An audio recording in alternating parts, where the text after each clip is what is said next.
Interview చేశారు.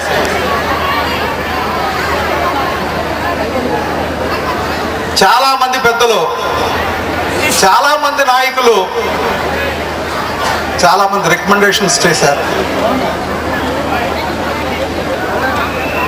ఆయన కిరణ్ కుమార్ రెడ్డి గారు పెట్టిన సిస్టమ్కి టాలెంట్ ఉన్న వాళ్ళే సెలెక్ట్ అయ్యారు. మరి అలాంటి సీఎంని నాకు తెలిసి చూడలేదు. రాజశేఖర రెడ్డి గారు కూడా పెద్ద లీడరే. ఉద్యోగ విషయాలు వచ్చేటప్పటికి ఎంతో అవినీతి కూరుకుపోయిందన్నది మీరందరి భావం. ఎంతో మంది డబ్బులు ఇచ్చుకు చాలా మంది దగ్గర తిరిగారు, ఎవరికి ఆ అవకాశం ఇవ్వలేదు. 120 మంది టాలెంట్ ఉన్న వాళ్ళనే సెలెక్ట్ అయ్యారని, నా చేతిలో కూడా ఆ ఉద్యోగాల విషయంలో నా చేతిలో కూడా ఏమీ లేదని నీకు సభాముఖంగా తెలియజెప్తా. నువ్వు కూడా నువ్వు కూడా ఇంటర్వ్యూకి వచ్చావు కదా, ఇంటర్వ్యూకి వచ్చావా? అందుకు రాదా? ఓకే. అలాగే ఇన్పుట్ సబ్సిడీ కానీ, మీకు ఎస్సీ ఎస్టీ 25,000 కోట్ల రూపాయలు సపరేట్గా చేసిన ఘనత మన కిరణ్ కుమార్ రెడ్డి గారు. ఏ ముఖ్యమంత్రి అలా చేయలే. ఆ డబ్బు జనరల్గా వాడేసేవారు. ఇవాళ ఎస్సీ ఎస్టీ ఎమ్మెల్యేలు అడిగినప్పుడు నిజమే, తప్పకుండా నేను ఆ డబ్బుని మీకు సపరేట్గా మీ డెవలప్మెంట్కి వాడతానని చెప్పారు. మందు కూడా ఎస్టీ కాన్స్టిట్యున్సీ. ఆ డబ్బులో భాగంగా మన కాన్స్టిట్యున్సీ కూడా చాలా వస్తుందని మీ సభాముఖంగా మీ అందరికీ తెలియజేస్తున్నా. మనకి జరిగింది గవర్నమెంట్ వల్ల గవర్నమెంట్కి అప్రతిష్ట పాలయ్యింది ఒకే ఒక విషయంలో, అదే హౌసింగ్. సీఎం గారు హౌసింగ్ విషయంలో ఈ కాన్స్టిట్యున్సీలో ఈ యొక్క ఏజెన్సీల్లో ఉన్న కాన్స్టిట్యున్సీ అన్నీ కూడా మనం కట్టివ్వాలి తప్ప అది ప్రజలు దోచేసుకుంటున్నారు, నాయకులు దోచుకుంటున్నారని మీకు సవినీయంగా మనం చేస్తున్నా. దాని మీద మీరు పరిశీలించండి.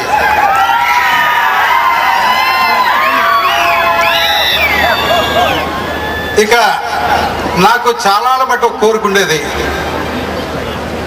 చిరంజీవి గారి సినిమా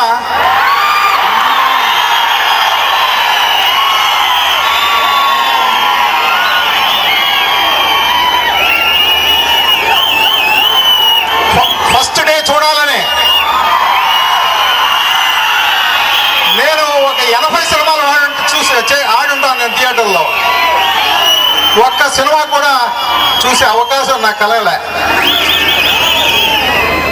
సినిమా రిలీజ్కి చిరంజీవి గారు అతి రిలీజ్కి గోళ్ళు పడిపోయి, గేట్లు పడిపోయి.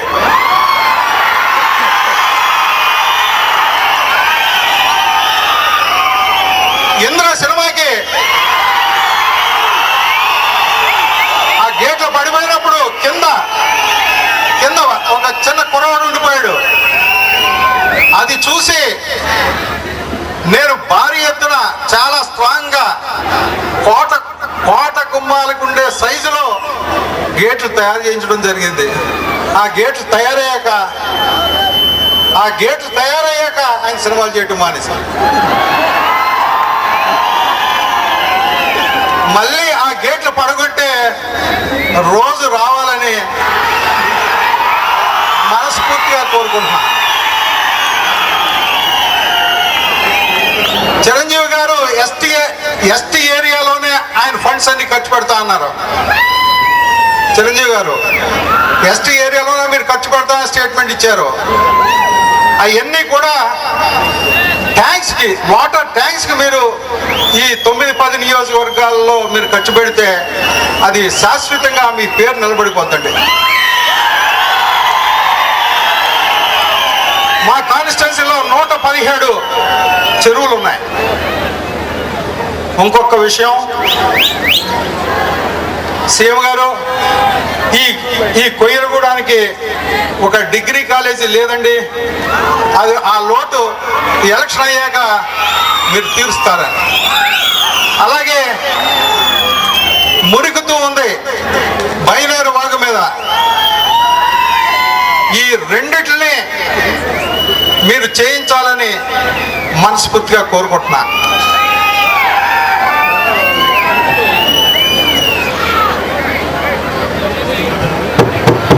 ఈ మధ్యన మీరు పేపర్లో చూసే ఉంటారు, నాకు అహంకారం అనే ఒక స్టేట్మెంట్ చూసే ఉంటారు. మీరు చూసారా? డెఫినెట్ గా సీలింగ్ పెడితే 260 ఎకరాలు మేము వదిలేసాం. దానికి నాకు అహంకారం ఉండొచ్చు. పోలవరం ప్రాజెక్ట్ కావాలని ఉద్యమాలు చేశాం. ఆ పోలవరం ప్రాజెక్టుకి నాకున్న 50 ఎకరాలు నేను అతి తక్కువ ఖరీదుకి నేను ఇవ్వడం జరిగింది. మిగతా వాళ్ళందరితోటి 2000 ఎకరం ఇప్పించడం జరిగింది. అందుకు నాకు అహంకారం ఉండొచ్చు.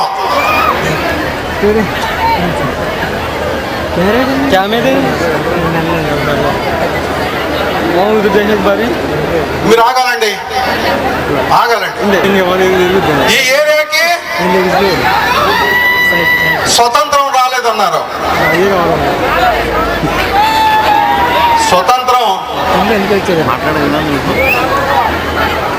స్వతంత్రం రాకపోవటం ఏంటి?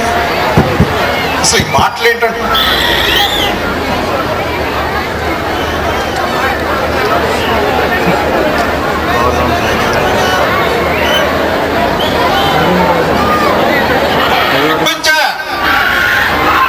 రింగ్ బండి చేయించాను,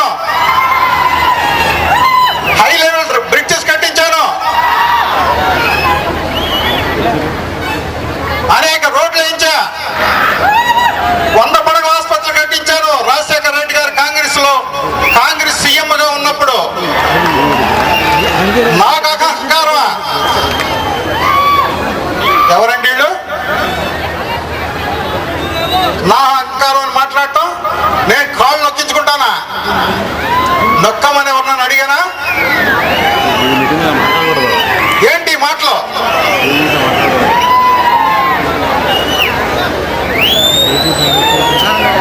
మీరు వాటర్ బాటిల్ ఇప్పించండి. నేను 52 ఎకరాలు ఇచ్చేసి నా దగ్గర ఇవాళ 2 ఎకరాలు నా సొంతం 2 ఎకరాలు ఉంది. నాకు ఎక్కడ ఒక సినిమా హాల్ తప్ప నాకు ఎక్కడ ఏ విధమైన ఆస్తులు లేవు. నేను అవినీతి పరుని కాదు, ఇదిగో అవినీతి పరుల చిట్టాలో ఇదిగో ఇదే ఉంది. 70 కోట్లు తీసుకున్నది. ఇదిగో చూడండి.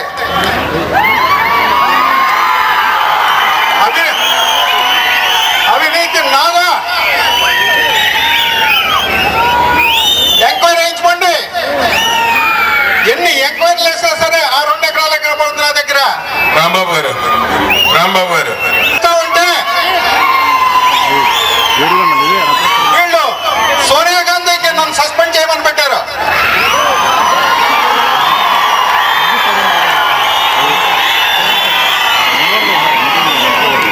ఎవరండి వీళ్ళు? 60 కోట్లు నేను పోలవరం ప్రాజెక్ట్ కావాలని తిరిగితే 60 కోట్ల రూపాయలు మొబైలేషన్ అడ్వాన్స్ తీసుకున్నారు. ఇవాళ కూడా రికవరీలో 6 సంవత్సరాలు అయింది. ఇవాళ రికవరీలో 8 కోట్లు కట్టాలి. వీళ్ళ నన్ను బ్లేమ్ చేసేది. ఎప్పుడైనా ఉద్యమం ఉంటే నా మీద ఉద్యమం చేయాలంటే మీ నుంచి రావాలి. కానీ స్టేజీ మీద నుంచి ఉద్యమం వచ్చింది. స్టేజీ మీద అవినీతి పనుల దగ్గర నుంచి ఉద్యమం వచ్చింది. అది మీరందరూ తెలుసుకోవాల్సిన బాధ్యత ఉంది. సీఎం గారు ఉన్నారు. ఇప్పుడు మనం ఒకళ్ళని అవినీతి పనులని చెప్పినప్పుడు మామిడికాయ శాస్త్రం చెప్పారు. మామిడికాయ ఒక ముక్క వరకు పెట్టి మిగతా అంతా తినేస్తా. నాకు షుగర్ ఉన్న సంగతి తెలియదు.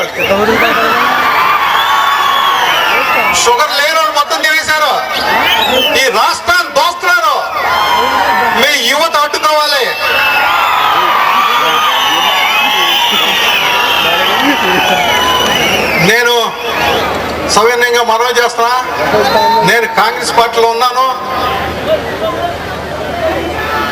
నేను కాంగ్రెస్ పార్టీలో లేనని, లేకపోతే ఇంకో దానికి ప్రచారం చేస్తాను. అనేక ప్రచారాలు చేశారు, అనేక ప్రచారం. నాకు సీఎం గారు చెప్పారు, మనస్తాపం కలిగిన మాట వాస్తవమే. సీఎం గారు ఏమైనా సరే మన కాంగ్రెస్ పార్టీని నెగ్గించాలని ఆయన చెప్పిన దాని మీద నేను తల వగ్గి ఈ అమ్మాయిని, నోపా పార్వతిని అఖండ మెజార్టీతో మీరందరూ నెగ్గిస్తారని